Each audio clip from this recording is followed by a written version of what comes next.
সজলদা, দেশের স্বরাষ্ট্রমন্ত্রী এসে যখন বলছেন যে দুর্নীতির জন্য ছাত্র যুবরা সাফার করছেন বাংলার, তিনি কি জানেন বাংলার মুখ্যমন্ত্রী মমতা বন্দ্যোপাধ্যায় সমস্ত সলিউশন দিয়ে রেখেছেন? মা এবং বউ দুটো অপশন দিয়েছেন ঘুগনি বানানোর জন্য, তিনি কি জানতেন? বলুন সজলদা।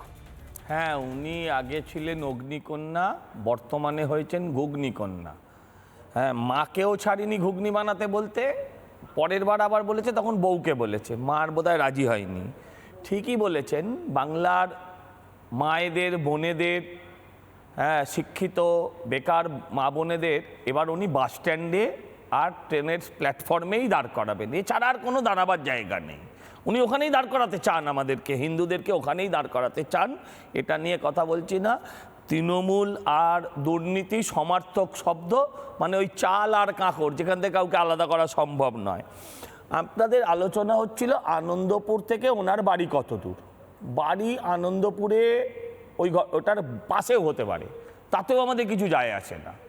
আমার বক্তব্য হচ্ছে, মুখ্যমন্ত্রী যদি নাও আসেন তাতেও আমাদের কিছু যেত আসতো না, এই প্রশ্নটাও আসতো না, যদি মুখ্যমন্ত্রীর দপ্তর, তার আন্ডারে থাকা পুলিশ, তার আন্ডারে থাকা পৌর প্রশাসন, তার আন্ডারে থাকা পঞ্চায়েত, তার আন্ডারে থাকা দমকল সঠিকভাবে কাজ করতো।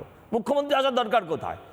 মুখ্যমন্ত্রী তো আসার দরকার হতো না। তাহলে প্রশ্নগুলো হচ্ছে, যখন তারা কাজ করছে না তখনই আসে প্রশ্নগুলো, যে তাহলে কাজও করছো না, তুমি মুখও দেখাচ্ছ না। আর তোমার স্বভাব যখন ছিল সব সময় ওই খিচমেরি ফটো করার। আমি বলছি, যখন আমরির ঘটনা ঘটেছিল তখন মুখ্যমন্ত্রী কিন্তু সারাক্ষণ বসেছিলেন, অগ্নিকন্যা ছিলেন, এখন ঘুগনিকন্যা হয়েছে। এই যে বলছিলেন যে মোমো কোম্পানির মালিককে কেন ধরছে না, উনি বিদেশে মমতার সঙ্গে বেড়াতে গেছিলেন না, উনি মমতাকে বিদেশে বেড়াতে নিয়ে গিয়েছিলেন? এই প্রশ্নটা আজকে আমাদের মানুষের মনে সবচেয়ে বড় আসছে।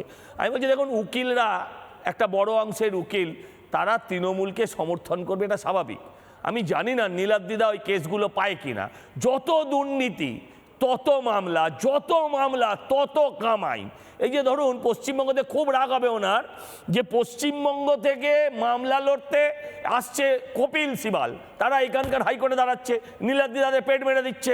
নীলাদ্রিদারা এর বিরুদ্ধে আন্দোলন করা উচিত। আমি বলছি যে দেখুন কোন জায়গায় গিয়ে দাঁড়িয়েছে, বলছে টুল আর টেবিল নিয়ে বসে পড়ো।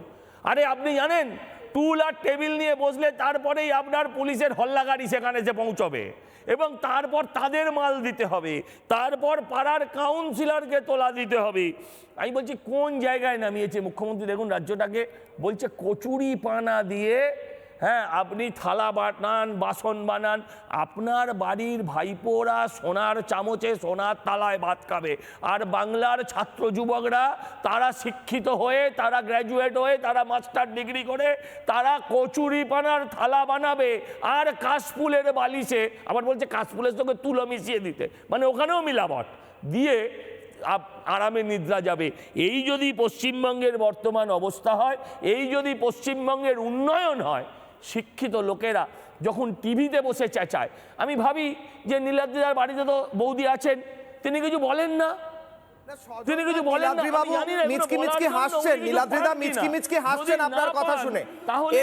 আমি মনে হয় নীলাদ্রিদা খুশি হয়েছেন, একটু মনে হয় সমর্থনই করছেন সজলদাকে। হ্যাঁ, আমার মনে হয় নীলাদ্রি বাবু সমর্থন করছেন সজলদাকে, মিচকি মিচকি হাসছেন। আমি যদি মনুষ্যত্ব থাকে, যদি মানুষ হয়ে থাকে, বাড়িতে যদি বৌদি মায়ের কাছে, ছেলে মেয়েদের কাছে দাঁড়াতে হয়, তাহলে তো ভাই এছাড়া কোনো উপায় নেই। নীলাদ্রিদার ছেলে যদি উকিল হয়, ততদিন যদি মমতা ব্যানার্জি থাকে, সেই আশায় ভাবতে পারে যে আমি আরো কিছু মামলা পাবো। তা না হলে যদি নীলাদ্রিদার ছেলে ডাক্তার ইঞ্জিনিয়ার হয়, তাহলে তোর ভবিষ্যৎ নেই। সজলবাবু এটাও জানে যে বেঙ্গলে কপিল সিব্বলকে প্রথমে আমি নিয়ে এসেছিলাম 2015 সালে। তো সেটা নিয়ে কোনো ব্যাপার না আমাদের। দেখুন, আমরা হলাম কি কালো কোট, ফিস পেলে ল্যাম্পপোস্টের সামনেও মামলা করে দেবো, সেটা নিয়ে কোনো ব্যাপার নয়।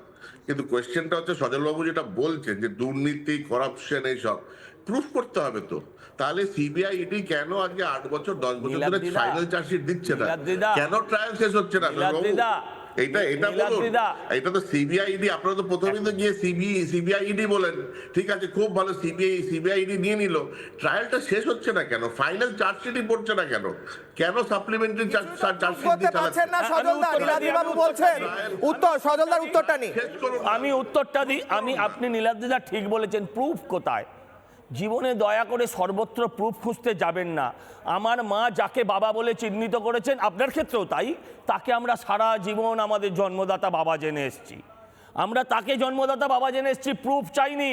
এটা হচ্ছে বিশ্বাস, মানুষ চোখের ওপর দেখতে পাচ্ছে। আর ঠিক বলেছেন যে সলভ হচ্ছে কোথায়? সত্যি তো 4 দিন ধরে অভয়ার কাণ্ডে যদি কলকাতা পুলিশ, একটা প্রশাসন, একটা সরকার যদি দায়িত্ব নিয়ে সমস্ত প্রমাণকে লোপাট করে, একটা সিসিটিভি দিলে সেই সিসিটিভিতে যদি 8 ঘন্টার টেকনিক্যাল গ্লিচ থাকে, তাহলে কোথা দিয়ে প্রমাণিত হবে দাদা? কলকাতা পুলিশের ভার্সনটাই সিবিআই কোর্টে প্লেস করে। হ্যাঁ, কি করবে? করবেটা কি?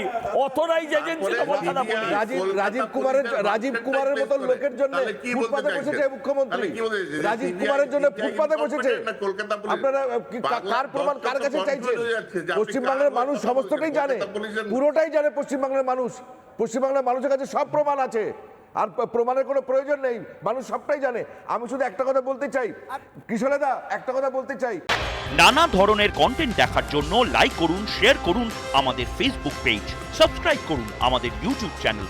পাশাপাশি অন্যান্য ব্রেকিং নিউজের জন্য অবশ্যই চোখ রাখুন রিপাবলিক বাংলায়।